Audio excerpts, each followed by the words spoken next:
Hi, everybody. Welcome back to the second episode of the Hunt Saboteurs podcast. And we're going to kick off right away talking about the hit that took place on Saturday, the 8th of November, and it was at the Puckeridge and Essex hunt again. Yeah, so it was a slightly disjointed day. The hunt were due to leave the meet at 11 o'clock, the traditional time. They didn't leave until 12:30 because the hound van broke down on the way to the meet. By their own admission, they told us. Wow. And then they were only out for about 2 hours until around 2:30, 20 to 3, when they packed up. We were with them about 80% of the time. We kept them moving around the usual haunts. The meet was at Kelvedon and Hatch, which is just outside Brentwood. We kept them moving around Parkwood, the usual places they go. Redgate Wood, Island Grove. And there was the hit itself. We were with the hunt. They put up one fox. We covered the line of the fox with citronella. We stopped them hunting that fox. In terms of the bread and butter of hunt sabotage of the day, there was nothing particularly noteworthy. What was interesting was the landowner is also a member of the hunt, and she called the police, made spurious allegations of aggravated trespass and whatever, that we were damaging crops, I believe. And the police turned up, and the officers who turned up. Now, Essex police are usually pretty good. We get their rural cops, and their rural cops know what the hunt are doing. They know that their hands are tied with a rubbish hunting act, and they generally let us get on with sabotaging the hunt and gathering evidence, which we would then hand over to the police. The officers who turned up were local response officers from Brentwood who were not briefed on the situation. So, and they threatened some of our members with arrest for aggravated trespass. That led to I think about a 45-minute lesson at the side of the road from our members to the officers on the hunting act and the whole situation. So all positive engagement's always, we'll always take the chance. And because we had good numbers out, whilst those sort of 2 or 3 members were at the side of the road, the rest of the team were able to get on with stopping the hunt. And stop them we did. Very much so. Some unmounted members of the hunt took it upon themselves to mask up to try to intimidate us and try to block us on a footpath. It didn't go any further than that. Our team just walked around them and they threw some insults. Pathetic. We don't know why they bothered. They didn't stop us. And it was, in all, a good day. We'll be following our conversation with the officers up with Essex Police. I'll be doing that later this week. And hopefully it will lead to some more education for the officers. The officers in themselves, in their behaviour, they were very decent. Their engagement was very positive. It's not like some officers we've come across in the bad old days. But, an interesting day, short day. Yep. Nonetheless, a successful day. Yes. Very successful day indeed for us. Well, I mean, that's interesting and very, very pertinent because that leads into our next topic talk, which is all about aggravation in the law. Philip, we're going to be talking about the slightly murkier, the very murky side of hunt sabotage, hunt sabbing, which is to do with violence. And let's just put it out there, essentially violence from the hunt and their supporters and the thugs who operate for them. We've seen 1 or 2 kind of pretty sort of scary things happen, haven't we? Philip, remember that time? Well, you tell the story of that time someone tapped on the window of the car. That was 2023 March, I believe. It was, I think, our last hit of the season. Yes. That was a thug called Mark Birney, and he sucker punched me through the window, an open window. As he walked past. He was duly arrested and charged and successfully prosecuted for that, and now has a criminal record for assault. Exactly. Yeah. Luckily, we have cameras all the time operating. Yeah, don't it was we? being recorded. It was being recorded. He's a silly sausage. Yeah. And then there was the time when I think that was this time last year, sort of autumn time, because pumpkins were involved. Do you remember? And it was caught on the dash cam. This great big pumpkin was thrown at the windscreen just randomly. That's right. And I think our vehicle was doing sort of 40 or 50 at the time. the vehicle coming towards us was doing a comparable speed. So there was, that was a combined speed of at least 80 miles an hour. Yeah. The pumpkin hit the car. It's one of Yeah. those things when you hear yourself saying it, you're like, the what? It sounds kind of comical, doesn't it? But it was pretty dangerous. Yeah. Well, I mean, they were obviously aiming for the windscreen, but they missed, and they hit the bonnet just above the offside headlight. And you've seen the damage it left. The dent was several inches deep. Yeah. But all caught on camera. All caught on camera. All caught on camera. Of course, they were masked up. All went to the police. I mean, same day, the same youths on the same day, the same hunt supporters. These people were supporters of the Puckeridge with Essex hunt, as they were called at the time. They produced an offensive weapon by way of a knife, and they leant out the same car window on the passenger side and tried to slash one of our tyres. Yeah. And also waved the knife at us as we were stood at the side of the road and they went past. Yeah. And now the people that kind of surround the hunt and support the hunt in whatever way, some are paid, some are just supporters, but the actual hunt themselves. Now, there's a fella in our group twice this season, he's been whipped by a hunter. He's been on foot doing a good job of capturing what they're doing, and he's been whipped twice, 2 separate hunts. I don't know what it is about him. He's very good at his job as a hunt saboteur, is what it is. And that's why they keep attacking him, because the chap in question is almost always at the front, up close with them, pointing a camera at them, gathering evidence of what they're doing, and interfering with their activities when they try to unlawfully hunt a fox. Yeah. And they don't like that. They get very violent with him. Yes. I think the first person who whipped him around the head has been convicted for assaults last May, and probably the second person will be also. Yep. Yeah, because all caught on camera. Silly people. We've had, or I've been out in the open field. Luckily, we're a big group, so we go off into sort of smaller groups of 5 or 6 people. We huddle together, we look out for each other.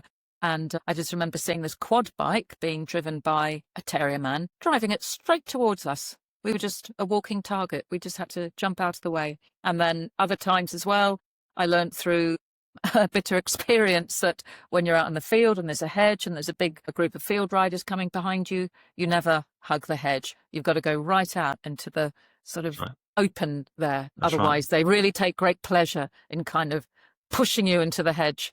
Usually those tracks that run alongside fields, they usually have a ditch or a hedge on one side, some sort of obstacle that you'd rather not end up in or part of. And there will be the open field on the other side. Stay on the open side, always. Yes. And then this is rule of hunt sabotage 101. 101, yeah. Everyone does it once and then never again. And then there was a couple of years ago, there was someone who was, we were just walking along the road and they tried to grab her by the hand. And as the car was moving, tried to kind of drag her along. And, she just got saved in time. I mean, and then worse things have happened, to other people as well. But yeah, absolutely. I mean, I had a quad bike driven into me a couple of years ago at the East Essex before we put them out of business, which left me with some cuts and bruises on my hands. I was okay. We've had hound vans driven at us. They'll swerve at you as they're going down the road, and horse boxes and what have you. But it's all a reminder to stay very vigilant. And I say to hunt saboteurs when they join this group, do not ever underestimate how much these people will hate you. They will hate you to the point where they want to see you seriously injured or dead. And the only reason they're not doing worse than or attacking us even more than they already are is because of the law. That's it. Police. And even seemingly very respectable, sort of older, middle-aged country folk, the minute you sort of climb over a sty into a field, literally, men, women, they're grabbing you, they're pushing, shoving, and yet they're respectable country people, and the rest of their lives. I mean, to that, I would say, what is a respectable country person any more than what is a respectable city or town or village person? Yeah. Violence is classless. Entitlement is classless. And crime is classless, the same as it's colourless and sexless and anything else. These people, and where they live has nothing to do with it. These people of the hunting fraternity, since 2005, they have been on the wrong side of the law. And they have become very organised at wildlife crime. And that's what a lot of these hunts are. They're organised wildlife crime groups. And they have become more like any other. They will defend their organised crime the same as any other organised crime group or people who can't go to the police. They'll use violence and threats, intimidation. And it's all also, they have. Philip, I think it really winds them up that we, by and large, don't mask up. And one of the myths about hunt saboteurs, sort of going away back, pre-ban probably, is that, violence comes from SABs. Well, certainly these days, I mean, I wasn't around in the past. No, the violence is coming from them. All we can do is sort of try and keep safe and defend yourself if you have to. But I think it really winds them up that we don't mask up, we don't cover our faces, because we know we've got the law on our side. And also in our group, most people come from London. You're a little bit safer in London. And not to judge SABs who these days mask up, many of them have to do it for their own personal safety. If they live in a rural area, Absolutely. they have to keep their anonymity. And gosh, all respect to them, because the hunts are so intimidating and threatening to people who live in the countryside. Just, that's why all of our tip-offs, we have to protect sources. We don't know where these tip-offs come from, Philip. You've never revealed anything to us. It's all completely anonymous and confidential, because they have to also protect their identities. But we're in a very privileged position that we can show our faces. And when it comes to calling the police, if there's a law and order issue, I think we hold our own there, because we meet them as fellow citizens. Yeah, absolutely. And, regarding those local tip-offs, I'm incredibly grateful as someone who has to organise this group. I'm very grateful to those people who do take that. Well, when they're dealing with us, because we are professional and discreet, there's not much risk to them at all. But there is always some risk in that they're making a phone call and then 20-odd hunt saboteurs are turning up. So I'm very grateful to those people for doing that, and we will continue to act on their information. There we go. The murky side of the countryside. Yeah, it's not pretty all the time, is it? So, Philip, neither of us were sabbing pre-ban. That was over 20 years ago now. So how would you describe the police response to, for example, when we phone them, how they respond to us and the hunt? Well, I started this in 2016. This November, it will be 9 years. I've seen the police response change over that time. We started North London in 2020, and we were working in Essex, and the police response was not great. They were believing lies that the hunts were telling about us. They were treating us like we'd done something wrong, and they were using the Road Traffic Act to harass us, and so on, the Public Order Act. And just say a bit about that, what that means. They'd be using the Road Traffic Act, Section 163, which is the one power in the road traffic, probably the only power the police have, full stop, that doesn't require an officer to have reasonable grounds to stop a vehicle or anyone using a mechanically propelled vehicle on a road or other public place. And so they'd be using that. But there again, all they can do with that power is very limited, is check out your driving credentials. But they'd be doing that over and over and over again. They'd stop you several times in an hour.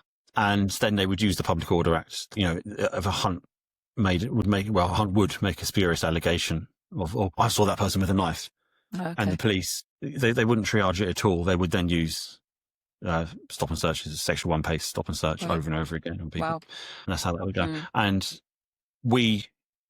I, myself, a few others, we went to work gathering the evidence around what these hunts were doing. And we'd be watching the hunts when they didn't know we were there as well. Like during the week, when we couldn't muster enough for a midweek hit, I'd go along and I'm not going to say how I was doing it, but I was getting a lot of supporting You're observing evidence.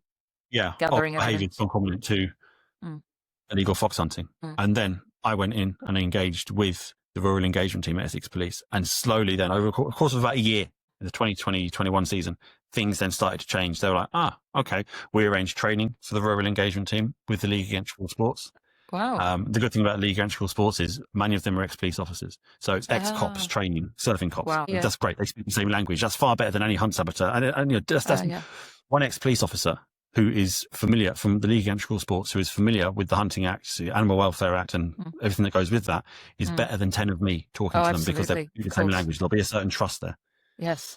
So that's what we arranged, and it went very well. And then we caught a terrier man from the East Essex hunt in December 21, a guy called Paul O'Shea, torturing a fox at an artificial earth. We caught him on hidden cameras that we'd placed. And the dog's trying to get in. And that was the final nail in the coffin. That was the final nail in the coffin. Sorry, a beagle has stopped play. Hello, Fred. There we go. How did he open the door? Oh, he knows how to use the handle. Okay. Okay. So where were we? Oh, Paul O'Shea. Right. And then we caught him at an artificial earth no more than a couple of miles from the East Essex kennels on hidden cameras we placed, capturing a fox and torturing it with a garden fork. Now, that's actually become quite a famous bit of footage now, hasn't it? It was evidence. on the news around the world. Yeah, It was I on think the I news saw that. in this Yeah. country on ITV. That's just awful. He was Awful. convicted of that. Yes. He was convicted. So that's, there's nothing good about it except that we caught him. Yes. But because we caught him, we were able to then hold it up to Essex Police and say, you see now? And that was the final nail in the coffin. After that, Essex Police have largely left us alone. And so have Hertfordshire Police, and so have Suffolk Police. And, the East Essex went out of business not very long after that at all, because people were so disgusted by them. We got a lot more information on them, and we were able to turn up every time they were, or almost every time they were out, certainly every Saturday. I mean, you do sort of wonder, Philip, like law breaking is going on every single weekend during the week, all throughout the winter. And without Hunt Saboteurs being there, witness to that, recording that evidence, stopping it, there's absolutely no police monitoring at all of what is widely known as illegal activities. It is quite extraordinary, isn't it? It is extraordinary. And it sounds extraordinary, I think, to people like you and I who have lived our lives according to rules, the law, and we've lived much of our lives in London, where we see police every 3 minutes. Yeah, nabbing people for this, that, and the rest. Just driving down the road, or blue lighting it here and there, down Finchley Road, all these places around the North Circular, everywhere we might go in the day. And we're used to that. We're not used to we're used, if you commit an offence on the street in London, you may well get away with it. People snatching phones have been getting away with it up until recently, for example. But generally, it's not an under-policed city. Now, when you look out into the countryside, there's a slightly different social structure, which we touched on in last week's podcast. There's a slightly different social structure, and they're not around as much. It's easier to get away with a crime, this is obvious, when no one is looking, and fox hunts happen in the middle of the countryside where there aren't many people. And the thing is as well, the law would have to prove that they chased the fox over a considerable distance. That's section 1 of the Hunting Act. So someone might even see a fox being chased. But what, for 20 metres? Yeah. 50 metres? And frankly, a chase can last an hour. It can last 2 hours. And frankly, how are the police?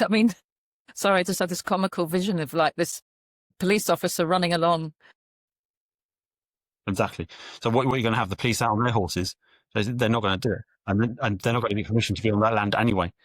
All because of the way Section 1 of the Hunting Act is written. And that's why we're in Parliament at the moment with the new hunting ban, trying to get this changed, because it's ridiculous. It's ridiculous. I can't remember which senior police officer it was, maybe Kevin Kelly, who described, or Matt Longman, who described the past 20 years as one of the most farcical eras in British legal history. And he's absolutely right.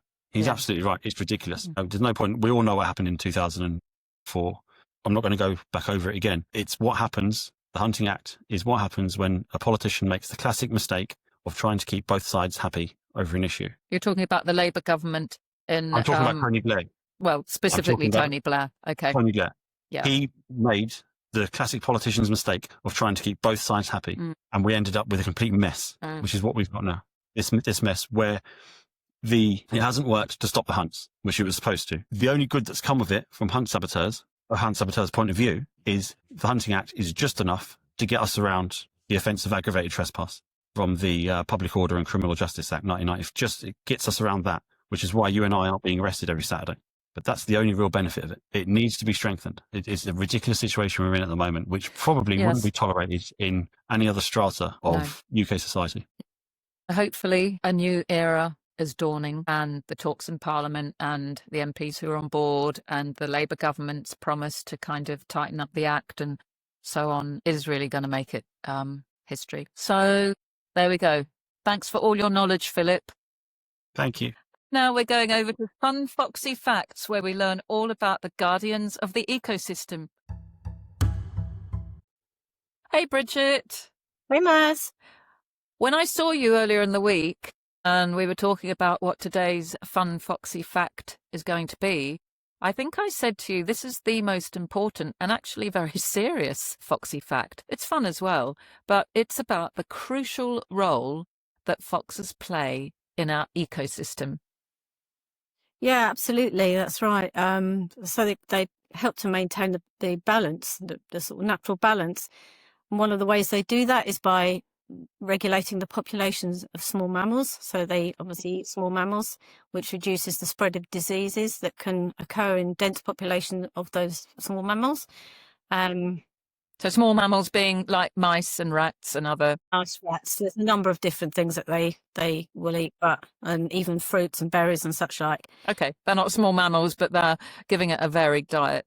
Exactly. Yeah. And they self-regulate. The population of foxes is self-regulating, and that just creates a healthy balance of that ecosystem. Yeah. So they're essential to our environment. Yes. Often that's not understood, is it? And what happens if they're removed from the ecosystem? Well, it can create ecological imbalances.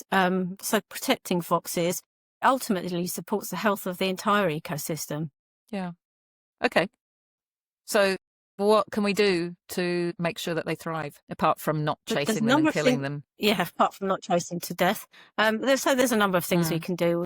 Preserving their habitats is key, which is kind of an obvious one. Protecting the green spaces, reducing urban sprawl, and promoting biodiversity. So even if we do have to build houses, etc., we need to have places for them to live within those spaces if we have to do that. I think creating community awareness is really important, educating people, because people see them as pests and often refer to them as such, which is so unfair. And if you're educating people, then you create a more harmonious relationship between wildlife and humans. And actually, you can get an awful lot of pleasure observing them, and knowing that they're around you can make you feel like closer to nature. Yes. We really need to understand and appreciate the role that foxes play in our environment. It just makes us more rounded and better people, I think. Yes. And I live in an urban environment, and there are tons of foxes around where I live. And actually, luckily, people really enjoy and appreciate the foxes. Some people feed them, that's their choice. But, the sort of all the myths about foxes, killing cats and so on is just ridiculous. I mean, I've got a number of cats myself. Yeah, I've got a number of cats, and I've actually seen my cats sitting on the wall when the foxes come into the garden, and they've just sat there looking at them. And I've actually even seen a fox not go up some steps because there was a cat at the top of the steps. Yeah, brilliant. So the fox has gone round the way because he doesn't want to go near the cat. Exactly. I think. And I saw a very comical thing the other day. It was like a little cartoon snapshot. And past my window, I saw a fox outside the kitchen window go really fast, hotly pursued by my neighbour's cat, chasing the fox off. So brilliant. It was really funny. Yeah, I think that says it all, really. Yeah, it does, I think, doesn't it? cats are probably more dangerous to wildlife than to our environments than foxes are. Probably, yes, exactly. Okay, well, that was great. I'm really glad we need to appreciate them. Yeah, definitely. Whether we're living in the city or living in the countryside, we just live alongside them and all of our wildlife, can't we, Bridget? Absolutely. Thanks for that. Thank you. Okay. See you. Bye. Bye. So we hope you enjoyed the second episode of the Hunt Saboteurs podcast. You can find us on Facebook, on Instagram, if you want to give us a follow or a like, or find out more about what we do. If you wish to make a small donation, because we are an independent group, you'll also find our PayPal link there. Thank you very much for watching. See you next week, guys.